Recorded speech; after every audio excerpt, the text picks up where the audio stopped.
राधे राधे। कैसे हैं आप सभी लोग? आशा करती हूँ स्वस्थ होंगे, प्रसन्न होंगे और अपनी उन्नति के मार्ग की तरफ अग्रसर होंगे। आज हम बात करेंगे 10 महाविद्याओं में षोडशी महेश्वरी देवी जो चौथे नंबर पर आती हैं। 16 अक्षरों के मंत्र वाली इन देवी की जो अंक क्रांति है उसका तुलना उदय, जो सूर्य मंडल की आभा होती है, सूर्य जो उदय होता है उस आभा के साथ की गई है। इन देवी की 4 भुजाएं, 3 नेत्र और शांत मुद्रा में लेटे हुए सदाशिव पर जो कमल स्थित है उस आसन पर ये देवी विराजमान है। इनके हाथ में जो है आप देखेंगे पाश है, धनुष है, बाण है, ये अंकुश है, ये इनके हाथों में आपको नजर आएंगे। वर देने के लिए सदा ही ये भगवती जो है सौम्य हृदय और दया से परिपूर्ण है और अपने भक्तों को वर देने के लिए हमेशा तत्पर रहती हैं। जो व्यक्ति इनका आश्रय ग्रहण कर लेता है तो उसमें और ईश्वर में कोई भेद नहीं रह जाता। संसार के जितने भी तंत्र और मंत्र हैं वो इनकी आराधना करते हैं। भक्तों से जब ये देवी प्रसन्न होती हैं तो उन्हें सभी कुछ देने में समर्थ हैं। देखिए, देवी कोई भी हो, जब भक्ति भाव से किसी भी इष्ट की आराधना की जाती है तो वो आपकी सभी इच्छाओं की पूर्ति करता है। अब बात करेंगे षोडशी। जो शक्ति षोडशी है वो शिव भगवान की शक्ति कही गई है और तंत्र शास्त्रों में षोडशी देवी को 5 मुखों वाली बताया गया है। 4 मुख इनके चारों दिशाओं में है और एक 5वां मुख जो है आकाश के ऊपर की ओर बताया गया है। चारों जो देवी के 5 मुख हैं उन्हें शिव के 5 रूपों के प्रतीक कहा गया है। वामदेव, ईशान, तत्पुरुष, अघोर आदि।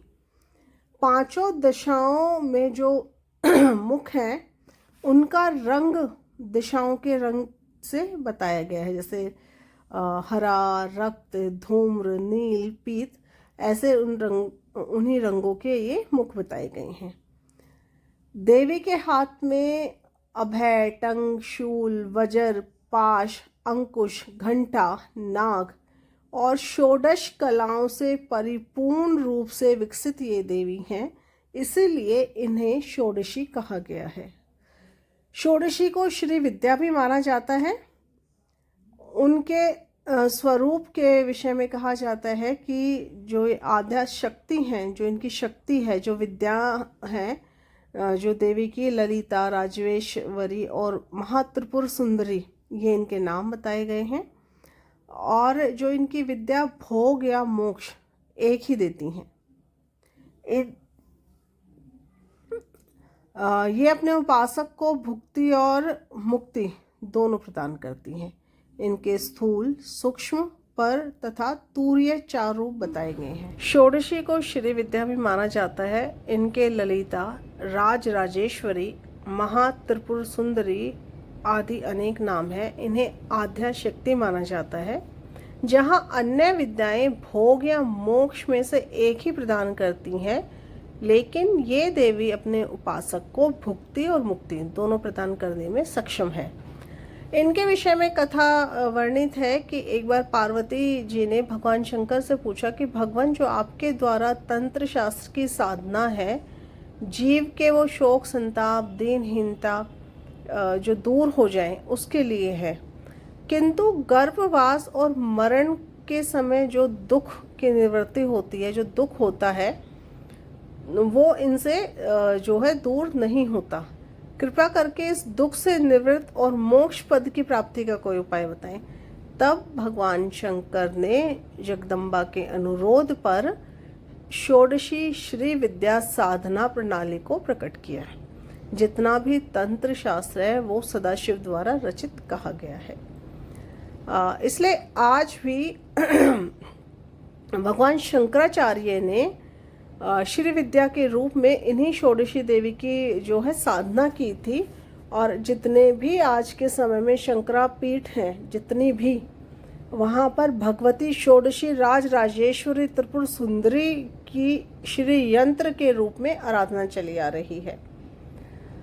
भगवान शंकराचार्य ने सौंदर्य लहरी में षोडशी श्री विद्या की स्तुति करते हुए कहा कि अमृत के समुद्र में एक मणि का द्वीप है जिसमें कल्प वृक्षों की काफ़ी मात्रा में संख्या है, नव रत्नों के 9 परकोटे हैं और उस वन में चिंतामणि से निर्मित महल में जो सिंहासन है, ब्रह्म जो सिंहासन है, और जिसमें पंच देवता ब्रह्मा, विष्णु, रुद्र, ईश्वर जो आसन है वो पाए जाते हैं, और सदाशिव फलक है वहाँ पर।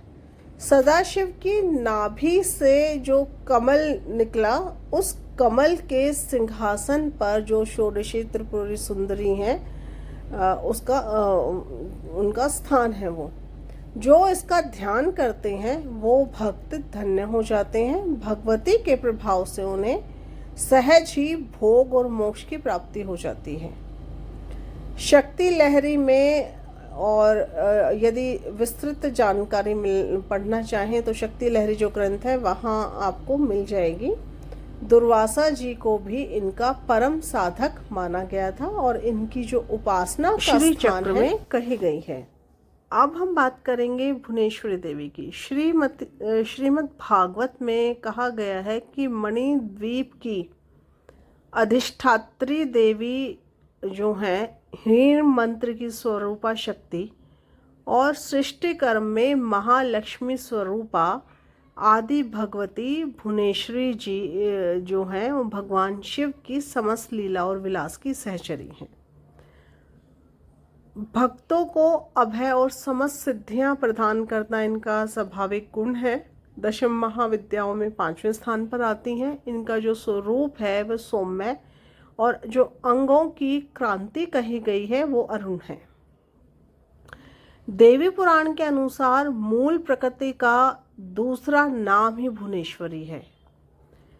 ईश्वर रात्रि में जब ईश्वर के व्यवहार का लोप हो जाता है, उस समय केवल ब्रह्म अपनी अव्यक्त प्रकृति के साथ शेष रहता है और ईश्वर रात्रि की जो देवी हैं वो भुवनेश्वरी कहलाई हैं। अंकुश और पाश इनके मुख्य आयुध हैं। अंकुश अर्थात किसी चीज़ को नियंत्रण करने का प्रतीक, और पाश राग अथवा पाश प्रतीक हुआ किसी चीज़ को बांध लेना। इनका स्वरूप जो है मूल प्रकृति है, जो विश्व को वमन करने के कारण वामा शिवमयी होने से ज्येष्ठा तथा कर्म नियंत्रण, फलदान और जीवों को दंडित करने के कारण रौद्री कही गई। भगवान शिव का वाम भाग ही भुवनेश्वरी कहलाता है। भुवनेश्वरी जी के संग से ही भुवनेश्वर सदाशिव को सर्वेश्वर होने की योग्यता प्राप्त हुई। महानिर्वाण तंत्र के अनुसार जितनी हमारी 10 महाविद्याएं हैं, भगवती भुवनेश्वरी की सेवा में वो सदा लगी रहती हैं। 7000 करोड़ मंत्र जो हैं इनकी सदा आराधना करते हैं। दशम विद्याएं ही 10 सोपान कही गई हैं, जो काली तत्व से निर्गत होकर कमला तत्व तक की जो 10 स्थितियां बताई गई हैं, उनमें जो अव्यक्त भुवनेश्वरी व्यक्त होकर ब्रह्मांड का रूप धारण कर लेती हैं। अव्यक्त मतलब जो प्रकट ना हो पाए, व्यक्त जिसको हम व्यक्त कर सकते हैं, जिसको हम बता सकते हैं। हमारी जन्म जो पत्रिका होती है उसमें भी हम 1 से लेकर 8 भाव को जो है व्यक्त कहते हैं, और अष्टम से थोड़ा अष्टम का भाग भी उसमें इन्वॉल्व करते हैं। अष्टम से 12 भाव तक अव्यक्त भाव कहे गए हैं, जिसको आप व्यक्त ना कर पाए। प्रलय में कमला से व्यक्त जगत से कर्मशय लय होकर काली रूप में मूल प्रकृति बन जाती हैं, इसीलिए इन्हें काल की जन्मदात्री भी कहा गया है।